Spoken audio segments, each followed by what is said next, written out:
Hey everybody, welcome to the Stock Car Spectacle. I'm Ian Jortson. I'm Mike Gamble. And I'm Nick Kinsel. And we're just going to be here talking about the weekend at Texas Motor Speedway with the Xfinity Series and the Cup Series. But first, let's talk about our diecast of the week. Nick, what you got? Alright, this week, 2017 Performance Plus Motor Oil Ford Fusion Trevor Bayne. You know me, I always bring Trevor Bayne. Always Trevor Bayne, man. And I heard this, when we talked about Mike's diecast, this is what inspired me to bring my diecast as well. I mean, Performance Plus was always a good sponsor for Trevor. They were even nice enough for him, gave him like a going away gift when he found out he lost his ride. And it was in this car. That's when we all met Trevor at Chicago, and he said, I'm coming to you guys. Nice. Hung out with us for a while, and that's when I became NASCAR Twitter famous for about 20 minutes. Right. When I got included in the 16 Trevor Bayne's. That's when he was running that car? That's when he was running this car. I'll have to find that picture so you can put it up. When it said T-Bane 6 signed an autograph for our #1 fan.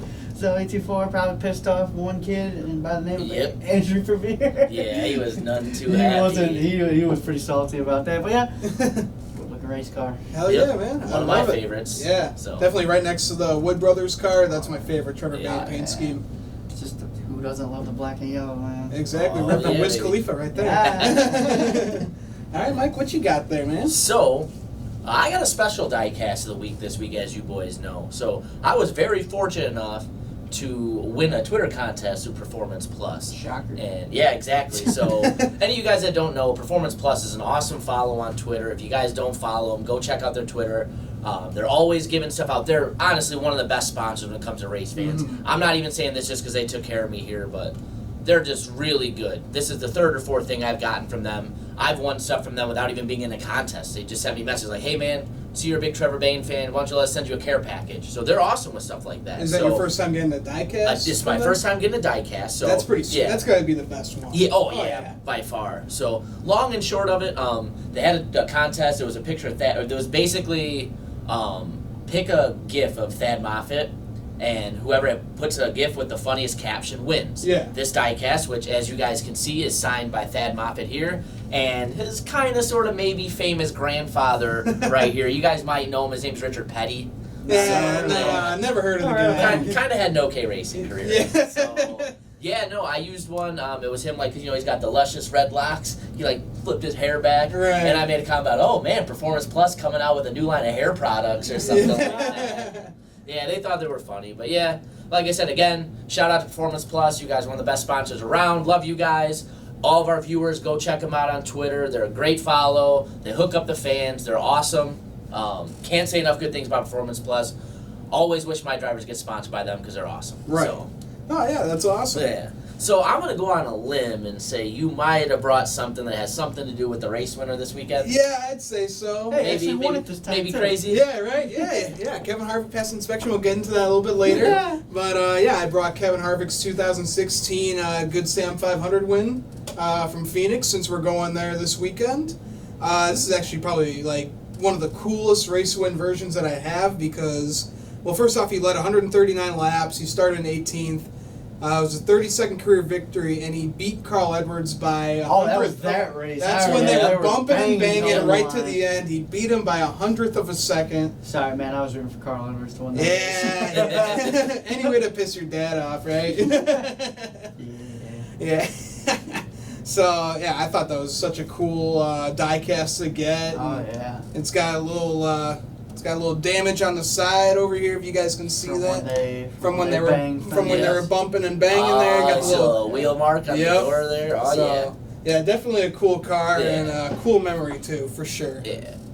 Those are always my favorite race wins, is when you get the ones where they weren't exactly like perfectly clean wins. So you got like a little bit of damage or a little bit of scuff on there or something. Just give it a little more character too. Exactly. I love that. Oh yeah, definitely.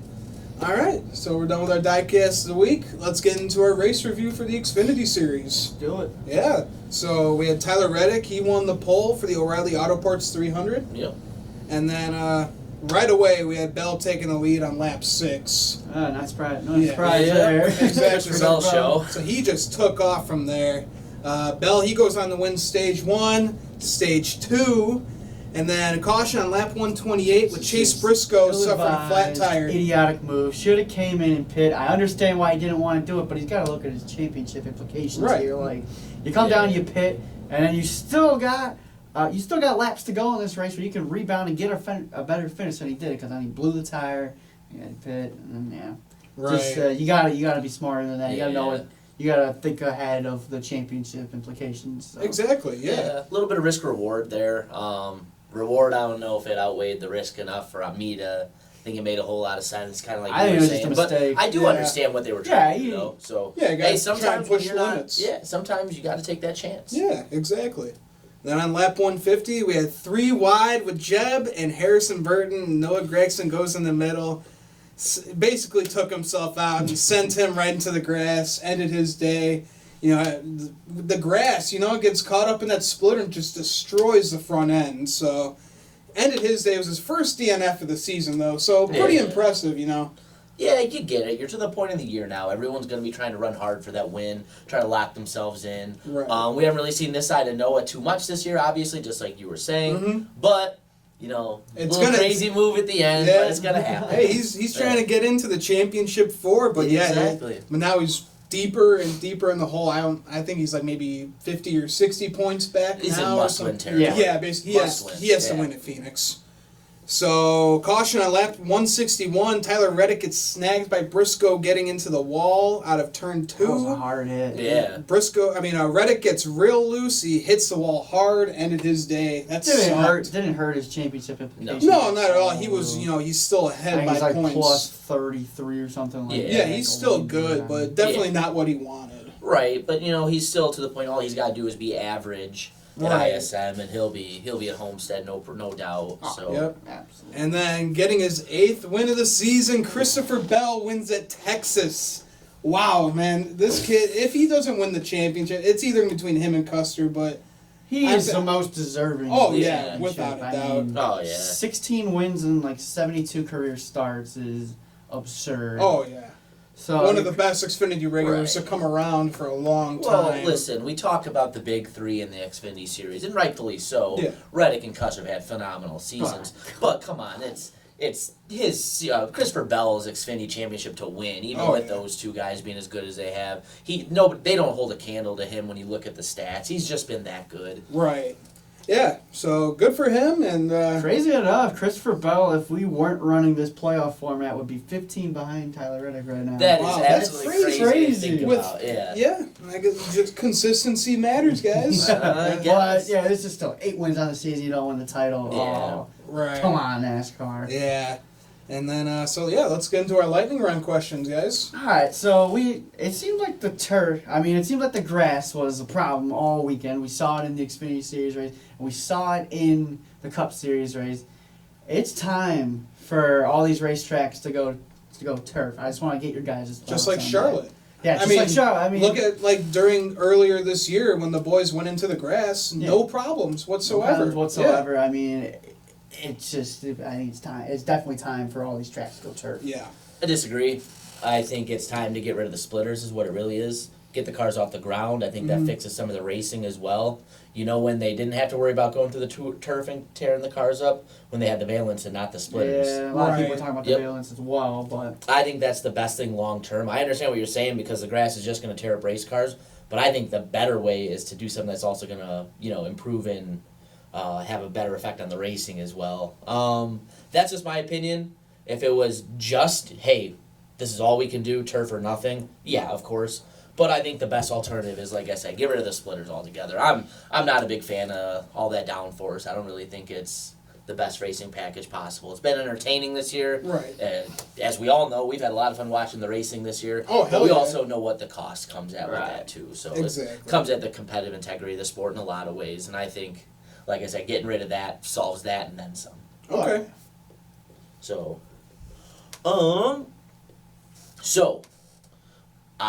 we're going to ISM. ISM is known for, especially in the trucks and the Xfinity Series especially, you get in that dog leg. We've seen 4 and 5 wide before. Mm-hmm. So, I want to know, with this being this big a cutoff race, do you think we could see a huge scenario where we get one of these guys, especially in the Xfinity Series, making the championship 4 because a guy like a Reddick or somebody like that gets wrecked out? What do you guys think? Do you think those guys are going to play it so safe that they're not even going to let themselves get in those situations, or are they still running all the way out? I think you got to run all the way out at this point. Everybody but Christopher Bell is going to run it all the way out, in my opinion. Especially guys like Noah Gragson and Justin Allgaier right now. They want to get into that championship 4 so bad.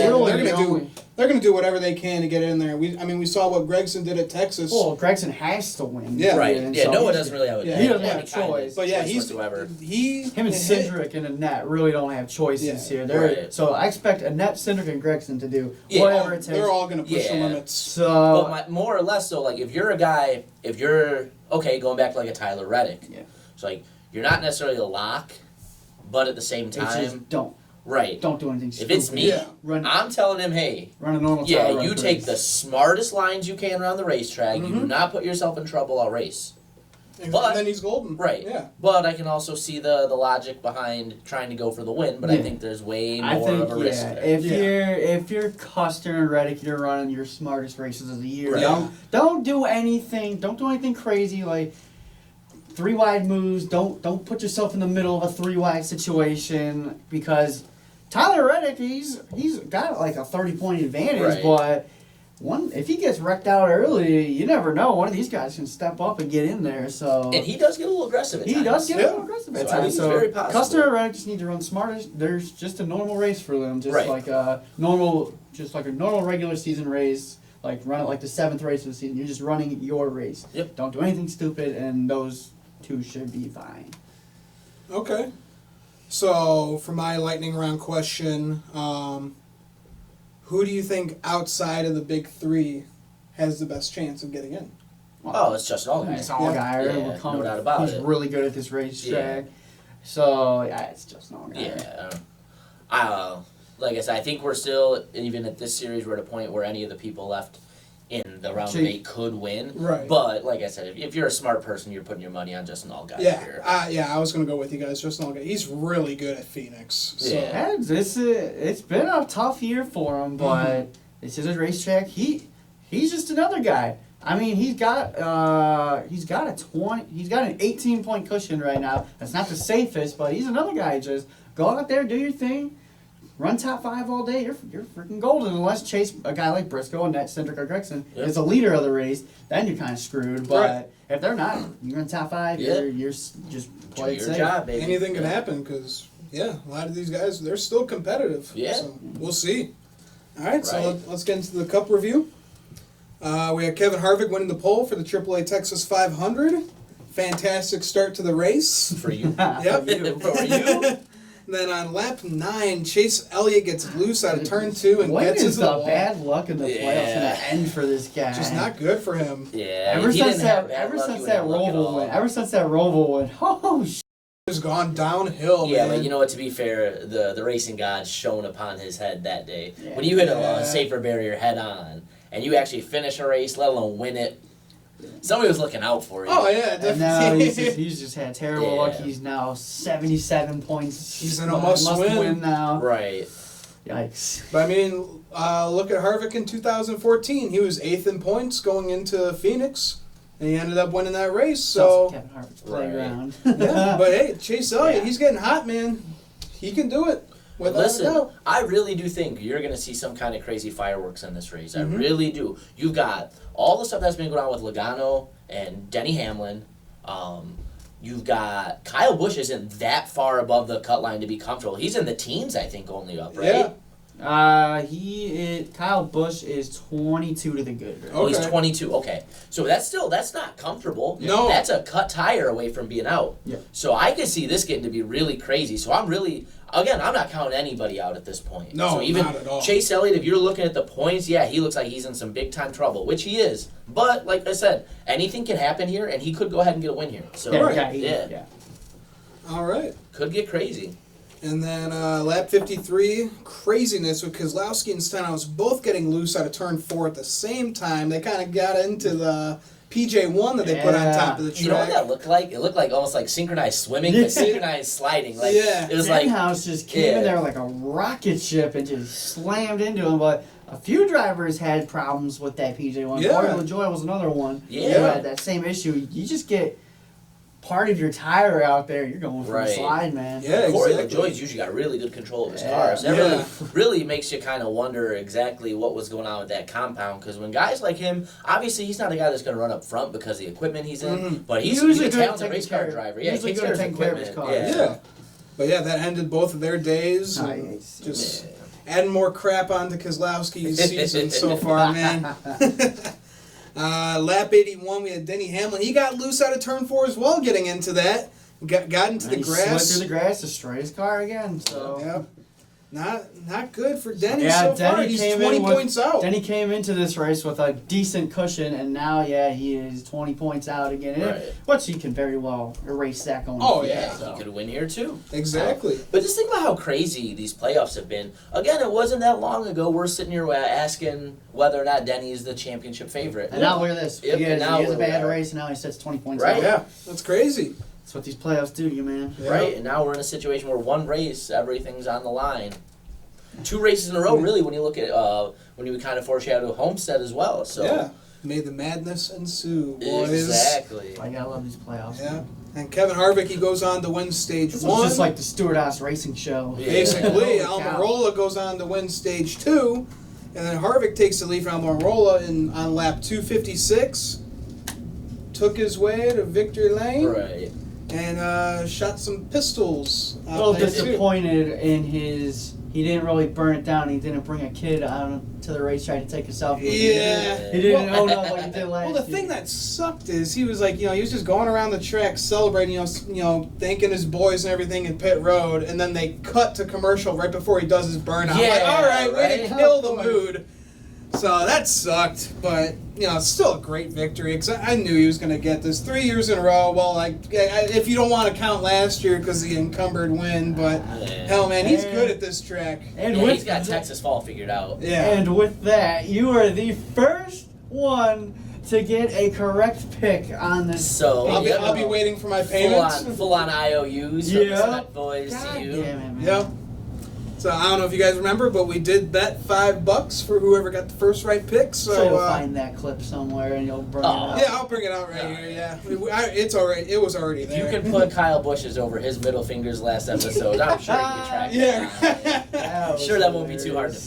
find. Yeah, that was great. Oh man, but yeah, he passed inspection this time. Yeah, he I passed. was, I was giving you a lot. Ooh, I was so anxious, just waiting for that Bob Pockris tweet, and then finally when I saw it, all right, you Nick. Yeah, I had that one coming. Yeah. Yeah, you were talking a lot of trash on Sunday. Yeah. About, Who's gonna win and get this squad? You were full hater mode. It was actually was kind of full funny. hater mode. That was rare form for you. Fair for it. Yeah. Well, when your driver sucks, when your driver has It's a terrible little- runs, it's kind of rough. A little bit of the butt hurt a going little on. bit of a Yeah, butt hurt. a I little mean, bit. starts 12th in the race, doesn't even come close to a 12th place car. Like, I what mean, the he finished 10th in stage 1, I believe. Yeah. That was nuts. Yeah. That was like the best moment of the year for me so far. A stage 1, 10th place finish. Oh, Right. man. All right, so let's get into lightning round for the Cup Series of Texas. Alright, well, you guys start. All right. Think of one. I got a good one. So far we have who locked into our championship for. We've got Kevin Harvick and Martin Truex Jr. Mhm. So my question to you, with 2 races to go, is our champion locked into the championship 4 as of right now? Yes. Nope. Sorry. Well, I know because you want Denny to win it, but I'm still saying no. I still think that Denny Hamlin, if he goes to Homestead, if he has a chance to go to Homestead, wins the title. I mean, Martin Truex Jr. has really turned it on here in these playoffs, Mhm. but I just don't see him going to Homestead and getting it done. And then same with Kevin Harvick. I think Denny will go out and win. He doesn't even have to win Phoenix. I think if he's given that opportunity to go to Homestead with everything that has happened to this guy in his career, letting championships slip away, this one might hurt even more than 2010 if he lets this one get away. This could be a big Yeah. Having break. his career, I think this is a career year for Denny Hamlin, rebounding Oh, with all yeah. these Oh, victories. It's his best season since 2010. Yep. Going winless last year, getting eliminated in the first round of the playoffs last year as a 16th seed. So this is just, I really think, given if he gets that opportunity, I still think Denny Hamlin goes to Homestead and gets the title. To touch on Denny, like you said, it's his best statistical year since 2010. You look at last year and the situation he was in. I didn't think he would be back. I thought this. Right, I was gonna say everything going on with Christopher Bell and all the young bucks coming up to the Xfinity Series. There were so many people that wrote Denny off, thought he was done, thought he'd be retiring, going to the Xfinity Series, wherever, anywhere but Joe Gibbs. Yeah. Here he is. He's been probably, if you look at just the span of the whole season, he's probably been their best race car, him or Martin Truex, all year long. Absolutely. So you make a case for one of those two. If I'm Denny Hamlin, this is my make or break year. If you don't get it done this year, what do you do?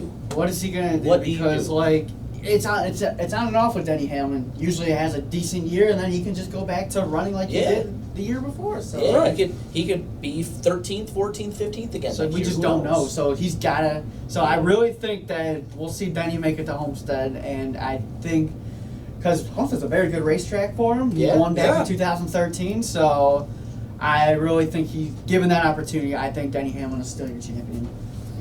So I don't think our champion is locked in yet. Yeah, well, we wonder what you're gonna say. Yeah, the champion is already locked in, and his name is Kevin Harvick. He's gonna get that dub and get his second championship. So, you know what? It's my 2 cents. Very possible. Yeah, very possible. We're at the point right now. Anybody could say any out of the 8, and you don't sound crazy. Right. All right. So for my lightning round question, Daniel Suarez, he finished in 3rd place this past weekend. Do you think things are turning around for him? Because it seems like he's finding that speed lately. I think it's a little late in the year to say anything's turning around. Yeah. I mean, turning around for me kind of more or less means, you're going to make some momentum. Or is it too late to too late for a turnaround? I think it's too late for a turnaround. Yeah, it's way too late. I still think he's out the door at the end of the season because, Tony Stewart said this past weekend they're still in talks, but look, I even got into it with some people on Twitter yesterday. Because the poll question was, does Daniel Suarez deserve another year? And no, he does not deserve another year. And here's why: the man has driven in his Cup career has driven for the 2 best organizations in Gibbs and Stewart-Haas Racing. I know he got rushed into the Gibbs opportunity, but still, driving the car that Carl Edwards almost won the championship in, it's a little rough to not put results up. And then in his first year here, he's just, Kurt Busch was great in this ride, in this 41 ride, so I really don't think he deserves another year because he just hasn't done anything to impress me enough to give him a shot. Because he is the weakest link at SHR right now, and he was the weakest link at JGR. So weakest link out the door, in my opinion. Yeah. I think he's such a unique case. I don't really think we've seen much like him before. It's like, again, the whole thing that happened with Carl Edwards the way it didn't really leave Gibbs too much of an opportunity, but to move him up to Cup when they did. I don't know if that's something he was quite ready for. So I think he should get a little bit more leeway in a lot of different instances. Again, you've seen a lot of guys get brought up too soon and go to organizations where they didn't fit in and necessarily do well right off the bat. Joey Logano going to Gibbs, didn't do well in that 20 car. I understand he's had a year here where, things didn't also go super well, but you know what? It's that compiled with now this year they're in a whole different package than he's ever run before. I think he's a really talented race car driver. I really do think if he gets put in the right opportunity, he can have a good, successful career.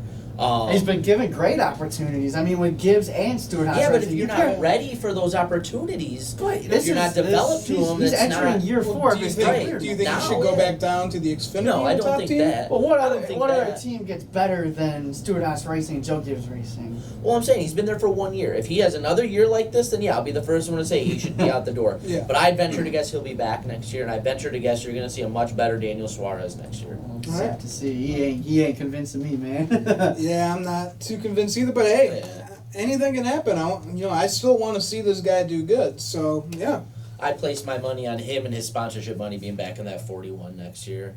We'll just have to see. All right. So So for my lightning round question, it has to deal with the 43 car. So the 43 car, when he brought that caution out, Kyle Larson was like, "Oh, Helen Keller could have seen that was an intentional wreck." What are you guys' takes on that? Because for me personally, I don't see that as an intentional wreck. I know he's spinning and everything. it would be in his best interest to bring out a yellow so he can get to pit road and fix Well, the he tire. He had a flat tire. Yeah, there's he not was really much on you the can do. apron. I There mean- was. Here's my thing. Where's the rule against it? Right. Is there? I don't know. I don't have the NASCAR rule book memorized, but I'm not privy of any rule that says you can't wreck yourself. Right. Now I saw you gotta that. understand. Joey Logano just did it Yeah. a couple weeks ago, and you also gotta understand there's an inherent risk there. Yeah, bringing out the yellow can help you because you might not lose multiple laps, but you wreck and hit that wall, you could do a lot more damage to your car than the Yeah. benefit of that caution. Right. So I you was know just what? thinking of the Boyer intentional spin back in Right. 2013. Yeah. That was Oh yeah, that one too. that was rough. So that's why I understood why they called that Right. intentional, because that was to let Truex get into the playoffs. Right. So either way, I mean, Yeah. I don't. it wasn't going to benefit Bubba either No. way because Well, I mean, it kept him from going laps and laps and laps down. But at the same time, the way I look at it, just like any other sport, there's little veteran savvy. Not to call Bubba a veteran by any stretch of the imagination, but there's these little veteran savvy moves that guys will pull to gain an advantage, to keep themselves in a situation. It's just like in baseball where maybe they throw a pitch inside that doesn't hit you, but you act like it hits you. Right. You know it didn't hit me. I know it didn't hit me, but I'm on first base and there's nothing you Right. can do about it. Right. Kyle Larson can be mad about it all you want. Don't hate the player, hate the game. If you were in that situation, your playoff hopes were on it. Not saying Bubba's in the playoffs again, but if it's a situation like that where you needed it, your ass would be doing the same thing. Right. So do you So I think, don't even want to hear you it. think they look at that and so no penalties are going to come from that? No. But do you think No, they that, already said that. you yeah. think that maybe a couple years down the road, like if stuff like this keeps happening, they'll enforce a rule? How do you enforce it? Yeah, I don't know how you Yeah, can you enforce can't. it It's because tough to enforce it because how can you deem it to be intentional? There's not Well, listen, if they do make the rule, unless he says on the radio, "Oh, I'm gonna spin myself out." Yeah. I'm wrecking myself to bring out the yellow here, boys.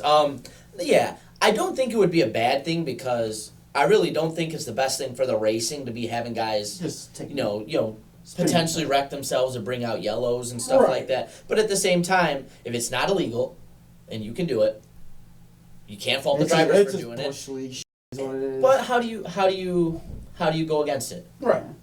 Yeah, I don't think he intentionally brought that out whatsoever. He had a flat tire.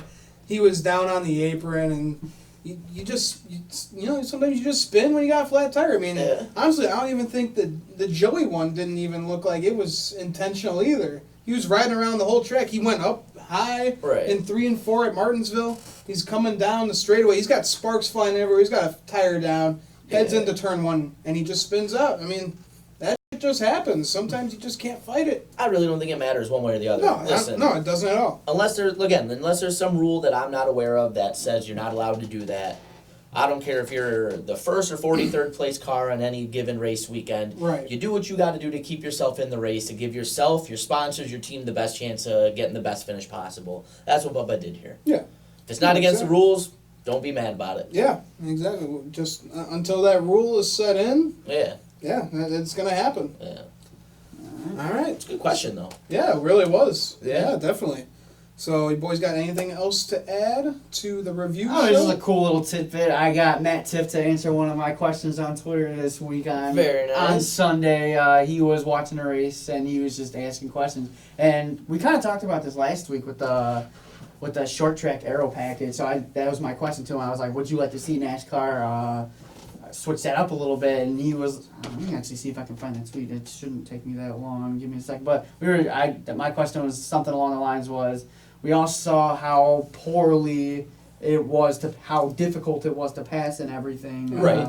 So should there be? Yeah, there should be some kind of change. Oh, okay, here we go. So my question was, would you like to see NASCAR make an adjustment to the short track aero package like last week at Martinsville? It looked impossible to pass a leader. And Matt Tiff's response to this was, yes, and I think they will in the future. We've all seen the struggles of passing on the short tracks. Just as tough with the huge ass spoilers and splitters. On the flip side, big track racing is more fun to watch, I think. All right. Interesting how he would say that. Yeah. I'm going to have to, all due respect, Yeah, I'm gonna gonna have to disagree with disagree. Tiff on that one. Short track racing is definitely more fun to watch, but yep, that's what he said. So it's pretty cool to get a cup driver. Yeah, pretty cool. Definitely Active cool to hear cup his driver opinion, to yeah. hear his opinion on this because he's on the racetrack, so He might know a little bit more about it might than us. know a little bit more about it right. than us. So yeah. Exactly. So yeah, that'll do it for us for the Stock Car Spectacle Texas review. So I'm Ian Jordan. I'm Mike Gamble. And I'm Nick Kinsel. Make sure to like all our videos, follow us on Twitter and Instagram, subscribe to our channel, and make sure to watch out for more videos upcoming this week. Thanks for watching, guys. See ya.